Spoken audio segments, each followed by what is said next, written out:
네, 간밤에 뉴욕 증시 같은 경우는 휴장이었고요. 이스라엘, 이란이 미사일 공격을 주고받으면서 갈증이 고조되고는 있지만 우리 증시는 흐름이 좋습니다. 네, 오늘 우리 시장 상승 랠리를 이어가면서 3,000선을 돌파했고요. 현재는 3,004선까지 터치를 해주고 있습니다. 시장에 대한 변수 짚어보도록 하죠. 매크로인사이트 조상현 현대자산운용 주식운용본부장과 함께합니다. 어서 오세요, 본부장님. 안녕하세요. 반갑습니다. 이스라엘과 이란 분쟁, 대외 악재는 이제 분명한데 국내 증시는 잘 버텨주고 있고 특히 뭐 3,000선 오늘 넘어섰는데 국내 증시의 이런 강세 배경 어떻게 보고 계십니까?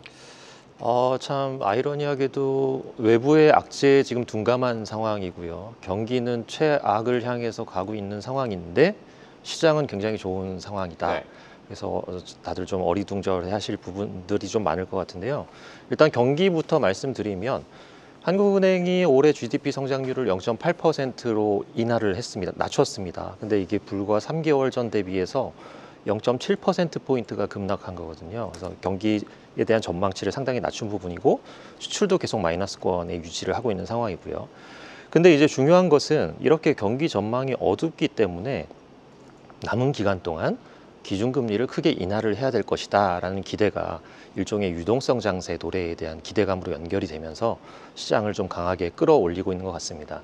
사실 지금 일별로 그 개별 종목들의 시세만 보면 강세장이 왔다라고 해도 뭐 과언이 아닐 정도로 굉장히 강한 모습을 보여주고 있는데요. 수급적으로도 외국인이 그동안 한국 주식을 매수하지 않다가 최근 들어서는 순매수 기조로 좀 돌아선 상황이고요. 이 배경에는 어찌됐든 나홀로 강세를 유지하던 달러와 강세가 이제 좀 진정이 되면서 상대적으로 원화 강세 쪽으로 좀 약간 방향을 틀었고 이것들은 외국인들의 어떤 환차익을 기대할 수 있는 좀 레벨로 떨어지고 있기 때문에 한국 주식 그동안 오른 게 없죠. 그리고 밸류도 상당히 부담이 없습니다. 그런 측면에서 외국인들이 매수를 이어가면서 3,000포인트까지 돌파하게 된 배경이 아닌가 이렇게 생각하고 있습니다. 네, 매크로 상황이 좋지 않음에도 불구하고 우리 시장은 연일 힘을 내주고 있습니다. 현재에도 상승폭을 키워나가고 있는데 지금 하우스에서는 3,100선까지 바라보는 전망도 있습니다. 어떻게 보십니까? 단기적으로는 충분히 트라이가 가능할 것 같다라고 생각을 하고 있고요. 그 배경으로는 사실 우리나라 올해 증시 이렇게 좋을 걸로 아무도 기대를 못 하셨죠. 그렇죠. 순식간에 3,000포인트를 넘어가면서 일단 많이 매수를 못 하신 것 같아요. 기관도 그렇고 개인분들도 그렇고 이제 좀 빠지겠지 아니면 뭐 조정을 받으면 들어가야지 했는데 이게 쉬지 않고 달려오다 보니까 사실은 뭐 매수에 동참하지 못하고 좀 대기하고 있는 분들이 좀 많이 있다라는 생각이 들고요. 또 하나 좀 중요한 것이 작년 하반기부터 올해 상반기까지도 미국 주식, 미국 채권, 해외 자산 쪽으로의 투자 비중을 계속 늘려간 주체들이 상당히 많은 걸로 알고 있거든요. 그런 분들을 감안하면 제대로 한국 주식으로 리밸런싱할 기회를 갖추지 못했다. 그리고 특히나 이제 작년 고점에 들어갔던 그런 어떤 주체들 같은 경우에는 해외 자산 쪽에서 이미 손실이 나 있을 거기 때문에 손실 난 자산을 팔고 국내 주식 많이 오른 걸 넘어오기도 부담스러웠을 것 같습니다. 그런 측면에서 보면 일단 지수 자체는 단기간에 좀 급락할 가능성은 적어진 것 같고요. 이런 신규 주체들이 좀 들어오면서 매수세가 좀 이어지고 지수는 좀 더 상승할 여력이 있을 것 같다라는 생각입니다. 네, 지금 뭐 시장이 이렇게 견조하는 강세장을 유지하는 데는 이번 주는 좀 주춤하지만 외국인들의 매수도 좀 기반이 됐습니다. 외국인들의 매수세 배경은 어떻게 보고 계시고 이런 흐름 앞으로 이어질 거라고 보십니까? 네, 뭐 앞서 말씀드린 대로 일단 달러 강세의 진정이 가장 큰 배경으로 좀 생각이 되고요. 달러 강세가 좀 진정된 배경, 또 하나의 배경에는 결국에 미국의 경기가 굉장히 좋다가 둔화 흐름으로 좀 진입을 했고, 그런데 이런 상황에서 FOMC가 기준금리를 좀 쉽게 내리지 못하고 있는 상황, 진퇴양난의 상황을 좀 맞이했기 때문에 달러가 좀 약세가 되면서 반면에 달러화를 제외한 비달러 통화들의 좀 강세가 좀 발현이 됐고요. 이런 상황에서 보면 외국인들은 충분히 미국 외의 자산에 투자할 그런 유인이 생겼다라는 겁니다. 일례로 코스피 지수가 지금 연초 대비 한 23, 4% 정도 상승을 한 상황인데 이걸 달러화로 환산을 해보면 이미 30%가 넘는 수익률을 거두고 있는 거거든요. 그러니까 환차익까지 좀 추가가 되면서 굉장히 좋은, 투자하기 좋은 자산 중에 하나가 한국 주식이 됐다라는 생각이고 이런 흐름이 외국인들의 어떤 패시브 수요를 좀 일으키면서 지수 상승을 견인한 것으로 좀 보여집니다. 네, 외국인 투자자가 아무래도 미증시보다는 비미국 증시에 집중을 할 것이다. 국내 시장에서도 유동성이 들어올 것을 기대한다라고 말씀해 주셨는데 한국 시장에 대한 외국인의 매수 여력 어디까지 보십니까? 제가 이제 과거 한 네. 10년 정도의 데이터를 보니까 연도별로 어떤 해는 순매수, 어떤 해는 순매도를 했어요. 근데 순매수 했던 해의 연도별 평균치를 보면 대략 외국인이 한 10조 원 정도의 순매수 금액을 기록을 했거든요. 네. 네. 근데 6월 현재로 보면 올해는 외국인이 순매수 전환한 금액이 약 4조 원 정도 됩니다. 그렇게 단순하게 기계적으로 계산을 해보면 앞으로 한 6조 원 정도의 매수 여력이 남아있다라고도 볼 수 있고요. 이걸 이제 굉장히 낙관적인 시나리오로 가정을 해보면 삼성전자의 지분율이 크게 떨어져 있습니다. 지금 49.8% 정도 외인 지분율이 떨어져 있는데 과거 평균으로 보면 한 55% 정도는 외국인이 항상 삼성전자 지분을 보유해 왔었어요. 네, 이제 물론 전제 조건이 있습니다. 삼성전자의 경쟁력이 회복되고 펀더멘탈이 회복이 되면 외국인들이 다시 삼성전자를 매수할 것이다라는 가정을 했을 때 남은 그동안 떨어졌던 지분율 5%포인트를 다시 채운다라고 가정하면 대략 금액으로 환산하면 한 18조 원 정도의 삼성전자만 가지고도 매수할 수 있는 여력이 있을 것 같다라는 거고요. 어디까지나 낙관적인 가정이다라는 걸 말씀드리고 싶습니다. 네, 과거에 외국인들이 평균적으로 10조 원 정도 순매수를 했다는 점도 짚어주셨고요. 외국인 매수가 많아지면 시총 상위주들의 흐름이 좋아질 것이다라는 전망들도 있고 반면에 이제 중소형주가 좀 부각될 것이다 이런 의견들도 있습니다. 외국인 매수가 좀 집중될 섹터들 어디로 보고 계십니까? 사실 외국인이 처음 단계에 들어오게 되는 매수세는 패시브 네. 수요고요. 네. 그 얘기는 시가총액 비중대로 안분해서 매수를 한다는 얘기거든요. 그러면 골고루 오르는 게 맞는데 외국인들의 패시브 수요가 들어오면 액티브는 매도를 할 수도 있습니다. 액티브 자금 같은 경우에는 네. 특별히 많이 오르거나 밸류가 부담이 된다거나 하는 그런 기업들에 대해서는 그렇게 보면 사실은 매수와 매도의 힘의 균형에 따라서 어느 업종이 조금 더 많이 오르고 어느 업종이 좀 덜 오르고 이런 차이가 나타날 텐데 그 결정적인 차이는 사실 수급 차이라고 생각이 돼요. 그게 무슨 얘기냐면 이미 좋아 보여서 많이 올라 있고 매수가 많이 들어와 있는 업종이나 종목 같은 경우에는 패시브 수요가 들어오면 이제 매도하고자 하는 욕구가 발현이 될 것이기 때문에 상대적으로 더 오를 수는 있을 것 같습니다. 반면에 너무 안 좋아 보이거나 무관심하거나 소외됐던 업종 같은 경우에는 이미 매수 주체가 없기 때문에 패시브 매수가 조금만 들어와도 굉장히 탄력적으로 움직일 수 있는 거거든요.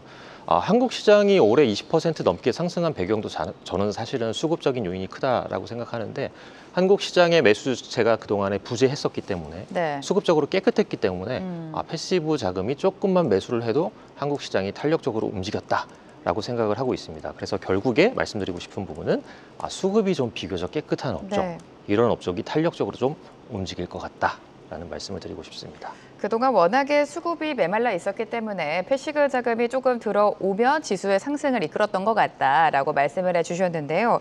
이재명 대통령은 후보 시절부터 코스피 5천 시대를 열겠다라는 말을 계속해서 강조를 했었습니다. 임기 내 코스피 5천 가능성 어떻게 보시는지 오늘 3천을 돌파를 했는데 예상보다 좀 빠르게 돌파했다라는 이런 뷰도 많습니다. 네. 3,000포인트는 일단 돌파를 했고 안착 여부는 좀 지켜봐야 될 것 같은데요. 사실 5,000포인트는 갈 길이 굉장히 멀죠. 지금부터도 무려 2,000포인트가 올라가야 되고 이걸 좀 숫자적으로 말씀을 드리면 코스피가 만약에 5,000포인트를 도달하게 되면 한국의 그 증시 코스피의 PBR이 1.6배 정도 나옵니다. 1.6배면은 사실 일본의 1.4배를 넘어서는 수준이고요. 네. 대만보다는 조금 못하지만 어쨌든 브라질이 1.6배 정도 돼요. 신흥국 정도의 어떤 그런 멀티플을 받게 되는 건데 그렇게 되려면 이론적으로는 장기 평균 ROE가 최소한 한 10에서 13% 정도는 나와줘야 되는 상황이거든요. 합리화되려면. 그런데 한국의 장기 평균 ROE는 8%가 조금 안 되는 현재 상황입니다. 네. 일본도 8%가 넘고 브라질도 10%가 넘는 수준이기 때문에 충분한 그런 PBR 밸류에이션을 받고 있다라는 걸 감안하면 사실 주주 환원책 등등 해서 여러 가지 정책들을 펴면서 PBR을 끌어올릴 수는 있겠지만 가장 중요하게 뒷받침돼야 될 건 한국 기업들의 본원적인 ROE가 올라가야 된다라는 거고요. 이게 만약에 10%까지만 도달을 해도 사실 5,000포인트 충분히 도달 가능하다. 결국에 이렇게 되려면 ROE가 높은 산업, 즉 성장하고 있는 산업, 첨단 산업들의 비중이 한국 증시에서 네. 많이 올라가야 된다라고 말씀을 좀 드리고 싶습니다. 네, 한국 기업들의 본원적 ROE가 올라가야 한다. 첨단 산업의 경쟁력이 중요하겠고요. 워낙 장이 좋으니까 좀 그 관심사에 좀 멀어진 것 같기도 한데 관세 협상은 아직 지금 마무리되지 않은 상황입니다. 앞으로 이제 시장에 좀 변수들 어떤 것들 좀 보고 계십니까? 일단 관세 뉴스가 나와도 이제 시장에서 크게 충격을 받지 않는 걸 보면 이제 어느 정도 내성을 좀 갖췄다라고 네. 생각이 네. 들고요. 근데 이제 품목별로 관세 부과가 현실화가 되면 하반기부터는 실제 국내 기업 이익들의 어떤 숫자에서 이런 것들이 드러나게 될 가능성이 높아 보이거든요. 지금은 그런 부분을 감안하지 않고 유동성에 의한 상승을 좀 무차별적으로 보여주고 있는 상황인데 하반기에 실제 관세 영향도에 따른 이익의 차별화에 따라서 업종이나 기업들의 어떤 주가 차별화도 좀 나타나지 않을까. 그래서 조금은 조심할 필요가 있다. 지금부터는 옥석 가리기를 하셔야 된다라고 좀 말씀을 드리고 싶습니다. 네, 옥석 가리기가 필요하다라고 말씀을 해주셨고요. 어제 FOMC에서는 금리가 동결이 됐고 하반기 금리 전망을 보면 연내 2번 혹은 없을 것이다라는 의견도 나왔습니다. 앞으로 미국의 금리 동향 그리고 시장에 미칠 영향 어디까지 바라보십니까? 일단 트럼프 네. 대통령이 강력하게 금리 인하를 원하고 있는 상황이고요. 반면에 네. 이제 파월 의장은 버티고 있는 상황이고, 그래서 뭐 파월 의장이 해임되고 뭐 베센트 같은 분이 새로 올라갈 수도 있다라는 기대감이 좀 있기도 한 것 같은데요.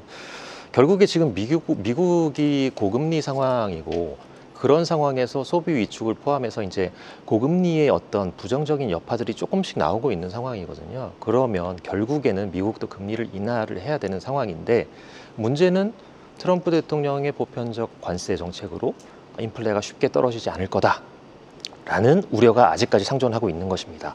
그렇기 때문에 미국이 만약에 이런 상황이 지속이 되면서 금리 인하를 실제 단행하지 못하게 되면 시장에서는 실망감을 좀 발현을 하면서 시장은 조금 더 충격을 받거나 약세를 보일 가능성이 네. 높다고 생각하고요.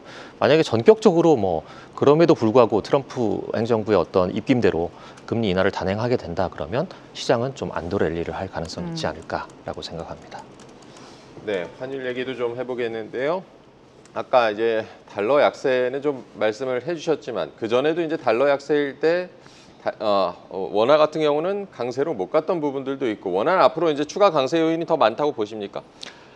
사실 1370원대까지도 급하게 떨어진 부분이 있어서 그러면 이제 뭐 1300원 밑으로 또 하회할 수 있는 거 아니야라는 뭐 일부 기대를 하시는 분들도 있는 것 같아요. 네.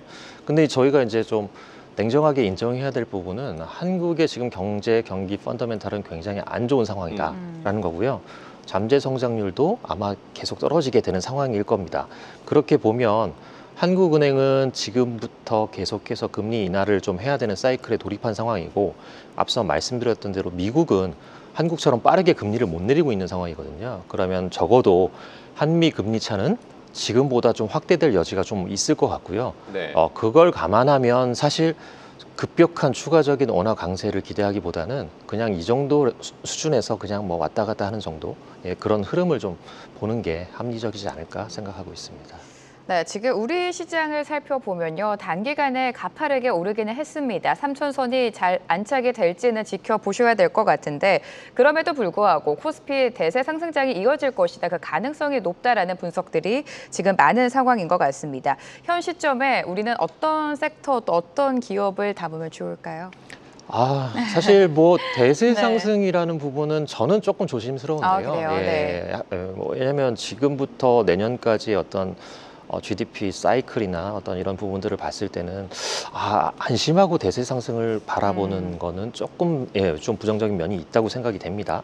하지만 적어도 중기 이상의 사이클을 가진 강세장이 온 거는 맞다 정도로 생각을 하고 있고요.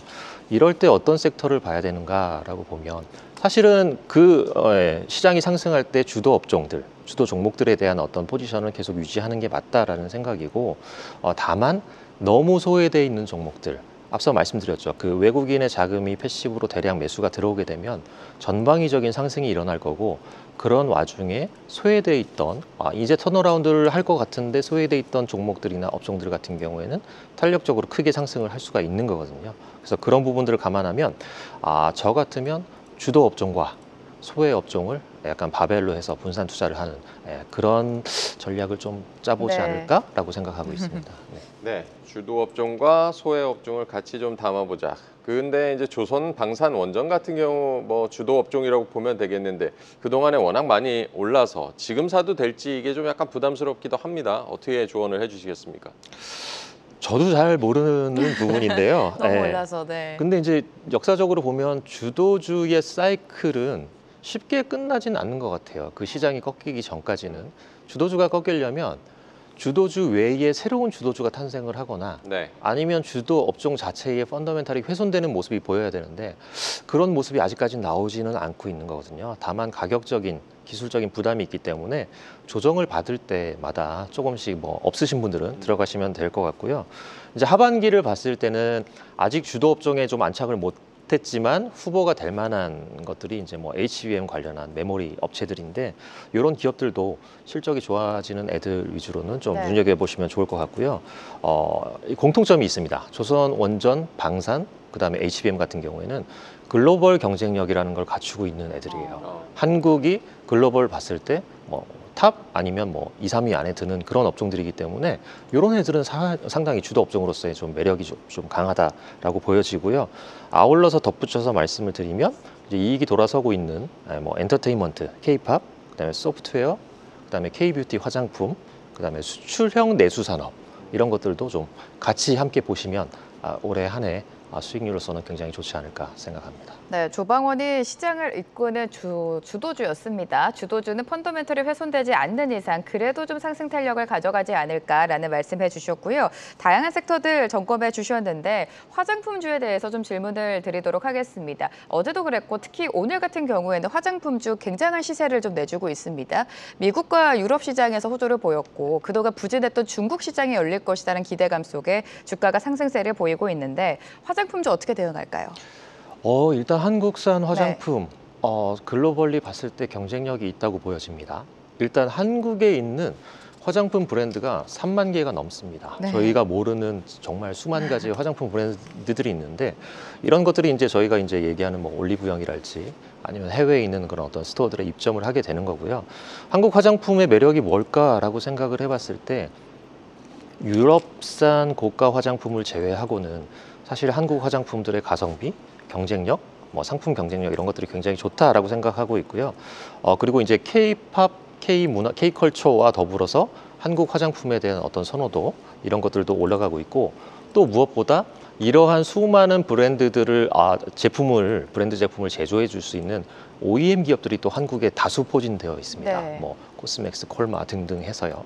이런 것들이 맞물리면서 한국 화장품 제2의 부흥기를 맞이하고 있다라는 생각인 거고 과거에 중국에서 한국 대형 브랜드들이 굉장히 잘했었는데 중국 소비 시장이 위축이 되고 한국 화장품의 점유율이 떨어진 이 부분을 유럽이나 미국이나 일본, 동남아 이런 세계 비미국 지역에서 커버를 해주고 있는 상황이어서 한국 인디 브랜드들이 굉장히 잘해주고 있다.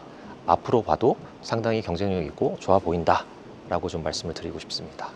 네, 한국 K-뷰티에 대해서 긍정적인 시각 유지를 해주셨고요. 신정부의 인공지능 육성 정책도 지금 기대감이 높습니다. AI 뭐 이제 하드웨어에서 소프트웨어로도 관심을 가져봐야 된다. 이게 뭐 작년 말부터 해왔던 얘기인데 지금 뭐 네이버나 카카오도 좀 좋은 흐름을 보이고 있고 관련해서 좀 눈여겨볼 만한 기업이나 섹터들 어디를 보고 계십니까?